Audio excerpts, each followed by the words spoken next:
My name is Peter Goetje. I'm a director of the Nordic Cochrane Center in Copenhagen and professor of research design and analysis at the University of Copenhagen.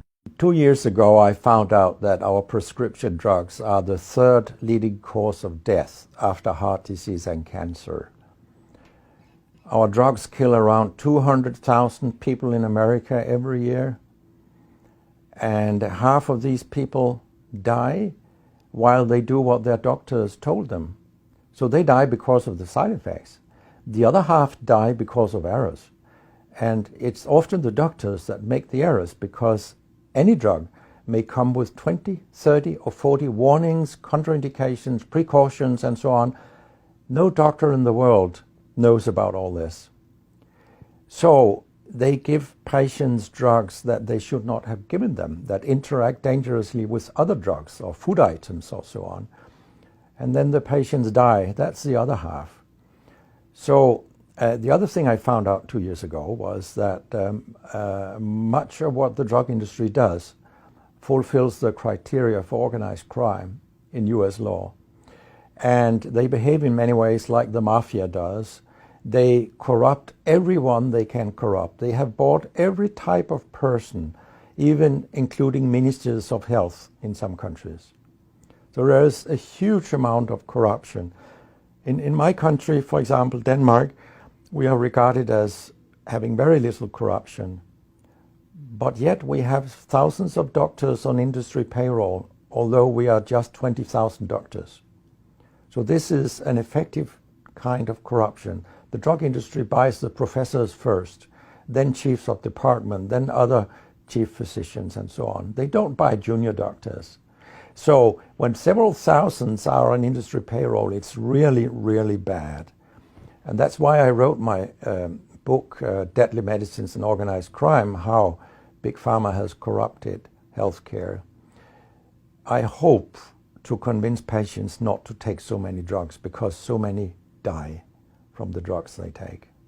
In my country, people take so many drugs that every single citizen can be in treatment with 1.5 drugs from they are born till they die.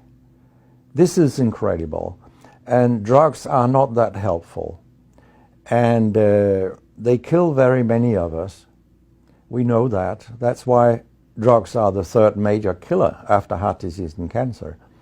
So what we need in the coming years is to take far fewer drugs than what we do currently. If we did that and we were careful, then we could live longer and live better lives.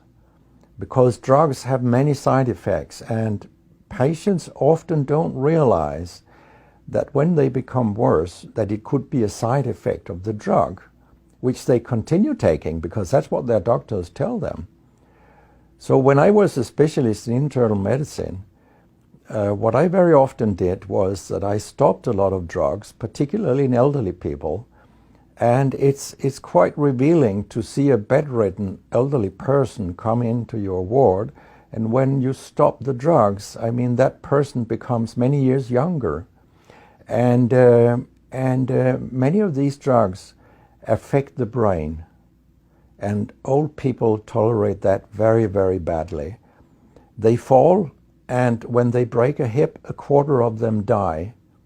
And for example, antidepressant drugs are used in more than 10% of our elderly.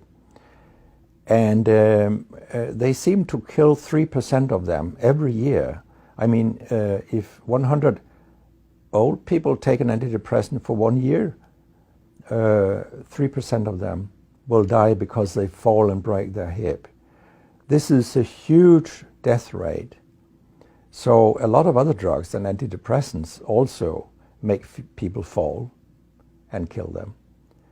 And they may affect your cognition, your memory, and all these things. And then they interact in ways that we know almost nothing about. Very many elderly, they take more than 5 drugs a day. And we actually don't know how these drugs interact with each other. What we do know is that all drugs have many effects in the body, and some of them interact also in their metabolism. so that you can get a too high concentration of a drug if you take other drugs simultaneously. So we make a lot of harms that we don't even recognize. I have a pretty colorful collection of things people have called me during all these years.